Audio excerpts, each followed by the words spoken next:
안녕하십니까.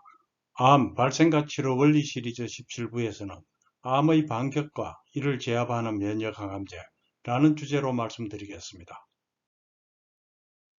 저는 지난 15부부터 암세포를 죽이는 전문 킬러인 CTL이라는 면역세포에 대해서 이야기하고 있습니다. 그런데 이 세포가 항상 암세포를 죽일 수 있는 것은 아니고 항원 제공세포에 의해서 활성화되어야 암세포를 죽일 수 있는 능력을 획득한다고 했습니다. 그런데 CTL과 암과의 관계가 그렇게 일방적일 수 있을까요?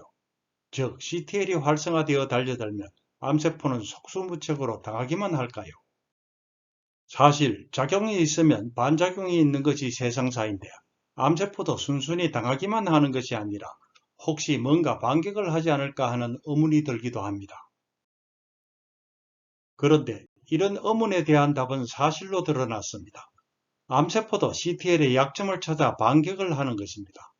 암세포가 찾은 CTL의 약점은 PD-1이란 것인데 암세포가 이를 틀어잡으면 CTL을 활성화시킨 불이 꺼지고 CTL은 다시 비활성 상태로 돌아가 암을 죽이는 능력을 상실하는 것입니다. 이렇게 무력화된 CTL은 결국 그냥 암세포를 떠나게 되고 암은 계속 성장하며 커지는 것입니다. 자, 그렇다면 PD-1이란 무엇일까요? 여기에 CTL의 표면이 있고 항원 제공세포의 표면이 있습니다. PD-1은 CTL의 표면에서 CTL의 활성을 조절하는 인자입니다. 그런데 지난 16부에서 CTL의 활성을 조절하는 인자 몇 개를 이미 소개해드린 바가 있습니다. CD28과 CTLA4가 바로 그것입니다. 이들은 모두 항원 제공세포에 있는 인자들과 결합하는데 항원 제공세포의 B7이 CD28에 결합하면 CTL이 활성화되고 B7이 CTLA4와 결합하면 CTL의 불이 꺼져 비활성화된다 했습니다. 항원 제공세포에는 PDL1이란 것도 있는데 이것은 PD1에 결합하여 CTL의 활성을 끄는 역할을 합니다. 즉, 우리 몸이 CTL 활성을 높이고 싶으면 CD28을 이용하여 불을 켜고 CTL 활성을 낮추고 싶으면 CTLA4나 PD1을 이용하여 CTL의 불을 끄는 것입니다. 여기서 왜 불을 끄는 장치는 두 개인가라고 의아해하는 분들도 계실 것 같습니다. 그러나 이 질문은 본 영상의 주제와는 거리가 있으니 이 둘 사이에 미묘한 차이가 있다는 정도만 이해하시고 여기서는 다시 주제로 돌아가겠습니다. 그런데 놀라운 사실은 CTL 활성 조절 인자를 암세포가 도용할 수 있다는 것입니다. 암세포는 특히 CTL 불을 끌 수 있는 PDL1을 도용하여 CTL에 대한 반격의 수단으로 사용합니다. 즉, 암세포 중에는 항원 제공세포처럼 PDL1을 발현하는 것이 있습니다. 그래서 활성화된 CTL이 자신을 죽이려 다가오면 암세포는 자신의 PDL1으로 CTL의 PD1을 잡습니다. 이미 설명하였듯이 이 결합은 CTL의 불을 끄므로 CTL은 비활성화되고 암세포는 생존을 유지합니다. 이런 점에서 PDL1은 암세포가 자신을 공격하는 상대를 꼼짝 못하게 제압하는 카운터펀치, 반격의 수단으로 볼 수 있는 것입니다. 그런데 모든 암 환자의 암세포가 PD-L1을 발현하는 것은 아닙니다. 환자에 따라 PD-L1을 발현하는 PD-L1 양성암도 있고 그렇지 않은 음성암도 있습니다. 이 두 환자의 차이는 여러분들도 이미 짐작하시겠지만 우선 암세포가 PD-L1을 발현하지 않는 음성 환자의 경우 활성화된 CTL이 정상적으로 암세포를 공격하여 죽이므로 이런 환자는 치료 예후가 좋습니다. 그러나 PD-L1 양성 환자의 경우 암세포가 PD-L1을 발현하니 이것으로 CTL을 비활성화시킵니다. 그 결과 CTL이 암세포를 죽이지 못하므로 이런 환자는 치료 예후가 나쁘게 나타납니다. 그런데 여기서 말하는 치료 예후의 차이는 실제로 어느 정도일까요? 그 차이는 암의 종류와 분석 방법에 따라서 다르게 나타나는데 그런 연구 결과가 보고되기 시작하던 2000년대 논문 두 개만 소개해 드리겠습니다. 하나는 미국 메이오 클리닉 연구진이 신장암 수술 후 생존기간을 분석한 것으로 PD-L1 양성 환자가 음성 환자보다 암으로 사망할 확률이 4배 반이나 높다는 결과를 얻었습니다.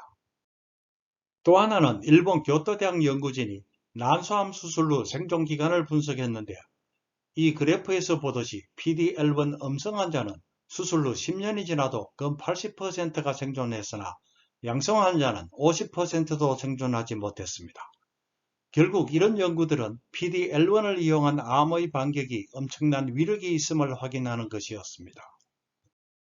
그렇다면 암의 반격을 어떻게 차단할 수 있을까요? 그것은 바로 암세포가 CTL을 무력화하는 연결고리 PD-1과 PD-L1의 결합을 푸는 것입니다. 이 결합을 푸는 방법은 PD-1이나 PD-L1에 항체를 주입하는 것입니다. 그중 먼저 개발된 것은 PD-1에 대한 항체였습니다. 이 항체를 주입하여 항체가 PD-1에 결합하자 PD-L1은 더 이상 PD-1에 결합하지 못하고 떨어져 나왔습니다. 자, 그러면 PD-L1 양성 환자에서 이 항체를 주입한 경우와 그러지 않는 경우에 각각 어떤 일이 일어날까요? 먼저 이 항체를 주입하지 않는 경우 활성화된 CTL이 암세포를 발견하고 죽이기 위해 다가갑니다. 그러면 암세포가 PD-L1으로 PD-1을 잡아 CTL에 불을 끄고 암은 생존합니다. 그러나 항체를 주입하면 이 항체가 PD-1에 결합합니다.